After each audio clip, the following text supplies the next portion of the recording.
আজকের আলোচনার বিষয় হল ভারতের স্বাধীনতা সংগ্রামের ইতিহাসের এক অগ্নিগর্ভ অধ্যায় ১৯৫৭ সালের মহাবিদ্রোহ বা সিপাহী বিদ্রোহ।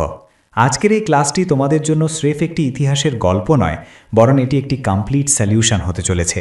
কেন এই বিদ্রোহকে ভারতের প্রথম মুক্তি সংগ্রাম বলা হয়, কেন মঙ্গল পাণ্ডের আত্মত্যাগ আজও আমাদের রক্তে শিহরণ জাগায়।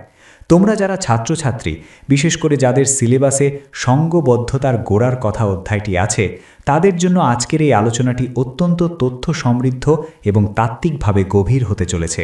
খাতা কলম নিয়ে তৈরি হয়ে যাও, কারণ আজ আমরা ব্রিটিশ সাম্রাজ্যের ভিত কাঁপিয়ে দেওয়া সেই ঐতিহাসিক সংগ্রাম নিয়ে বিস্তারিত আলোচনা করব।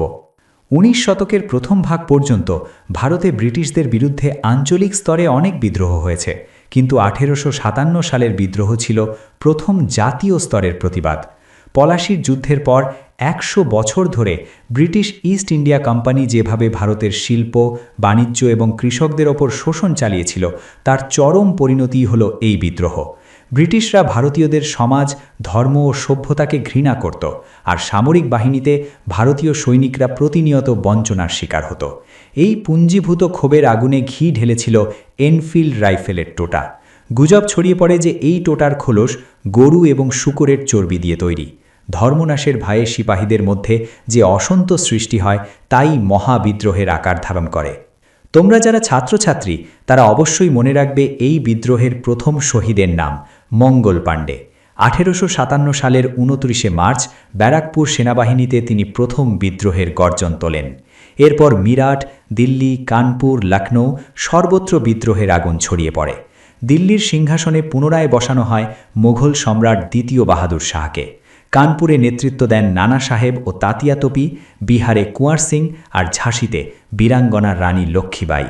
এই বিদ্রোহ কেবল সিপাহীদের মধ্যে সীমাবদ্ধ ছিল না, তা গণবিদ্রোহে পরিণত হয়েছিল। এই বিদ্রোহের সবথেকে বিতর্কিত এবং গুরুত্বপূর্ণ অংশ হল এর চরিত্র ও প্রকৃতি। ঐতিহাসিকদের মধ্যে এ নিয়ে মতভেদ আছে। একদল ইংরেজ ঐতিহাসিক যেমন জন লরেন্স, জন সিলি বা চার্লস রেইক্সেরা একে স্রেফ একটি সিপাহী বিদ্রোহ বা সৈনিকদের বিশৃঙ্খলা বলে অভিহিত করেছেন। তাদের মতে ভারতের সর্বস্তরের মানুষ এতে সামিল হয়নি। অন্যদিকে বিনায়ক দামোদর সাভারকর বা অধ্যাপক হীরেন্দ্রনাথ মুখোপাধ্যায় এই বিদ্রোহকে ভারতের প্রথম স্বাধীনতা যুদ্ধ হিসেবে ব্যাখ্যা করেছেন। কার্ল মার্কস একে জাতীয় বিদ্রোহ বলেছেন, কারণ এতে কৃষক, জমিদার এবং সাধারণ মানুষের ব্যাপক অংশগ্রহণ লক্ষ্য করা গিয়েছিল। তবে রমেশচন্দ্র মজুমদার বা সুরেন্দ্রনাথ সেনের মতো ঐতিহাসিকরা আবার অন্য কথা বলেছেন। ড মজুমদার তার বিখ্যাত গ্রন্থ the sepoy mutiny and the revolt of 1857-এ দেখিয়েছেন যে সাধারণ মানুষ অনেক জায়গায় নীরব দর্শক ছিল। ড সেন তার 1857 গ্রন্থে দাবি করেছেন যে এই বিদ্রোহে জাতীয়তাবাদী চেতনার অভাব ছিল এবং কোনো নির্দিষ্ট জাতীয় লক্ষ্য ছিল না। কলেজ নোটস এডি স্যার চ্যানেলের এই বিশ্লেষণে তোমরা দেখবে যে কিভাবে এই বিভিন্ন ঐতিহাসিক দৃষ্টিভঙ্গিগুলো আমাদের উত্তরকে আরও সমৃদ্ধ করে তোলে। আমার প্রিয় ছাত্রছাত্রীরা, এই মহাবিদ্রোহের সবথেকে বড় সাফল্য ছিল কোম্পানির শাসনের অবসান। ১৮৫৮ সালের ভারত শাসন আইন অনুযায়ী ভারতের শাসনভার মহারানী ভিক্টোরিয়ার হাতে চলে যায়। মহারানীর ঘোষণাপত্র ১৮৫৮ অনুযায়ী দত্তক পুত্র গ্রহণের অধিকার ফিরিয়ে দেওয়া হয় এবং ভারতীয়দের সরকারি চাকরিতে সমান সুযোগের প্রতিশ্রুতি দেওয়া হয়। যদিও ব্রিটিশদের মূল শোষণের চরিত্র বদলায়নি, কিন্তু এই বিদ্রোহ ভারতীয়দের মনে জাতীয়তাবোধের বীজ বুনে দিয়েছিল। এই অধ্যায়টি তোমাদের কাছে কেন এত গুরুত্বপূর্ণ? কারণ এটি স্রেফ একটি হেরে যাওয়া যুদ্ধের গল্প নয়, এটি হলো ভারতীয়দের জেগে ওঠার প্রথম কাহিনী। পরীক্ষায় যখন মহাবিদ্রোহের চরিত্র নিয়ে প্রশ্ন আসবে, তখন তোমরা সিপাহী বিদ্রোহ, সামন্ততান্ত্রিক বিদ্রোহ এবং জাতীয় মুক্তি সংগ্রাম এই তিনটি ভিন্ন মতবাদকেই তুলে ধরবে। মনে রাখবে ১৮৫৭ সালের সেই আগুনই পরবর্তীকালে গান্ধীজি বা নেতাজির লড়াইয়ের প্রেরণা হয়ে দাঁড়িয়েছিল। আজকের এই দীর্ঘ আলোচনার শেষে আমি তোমাদের বলবো, ইতিহাস স্রেফ সাল বা তারিখ মুখস্থ করা নয়। ইতিহাস হলো পূর্বপুরুষদের বীরত্ব আর ত্যাগের কাহিনী থেকে শিক্ষা নেওয়া। ১৮৫৭ সালের বিদ্রোহ আমাদের শিখিয়েছে যে ঐক্যবদ্ধ লড়াই ছাড়া কোনো সাম্রাজ্যবাদী শক্তিকে পরাজিত করা সম্ভব নয়। এই বিষয়ের জ্ঞান তোমাদের কেবল একজন ভালো ছাত্র নয়, বরং একজন দেশপ্রেমিক নাগরিক হিসেবে গড়ে তুলবে।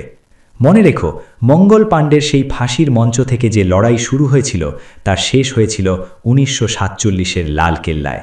যান্ত্রিক সভ্যতায় যখন আমরা নিজেদের নিয়ে ব্যস্ত, তখন এই ইতিহাস আমাদের ত্যাগ আর আত্মস্বর্গের গুরুত্ব বোঝাতে শেখায়।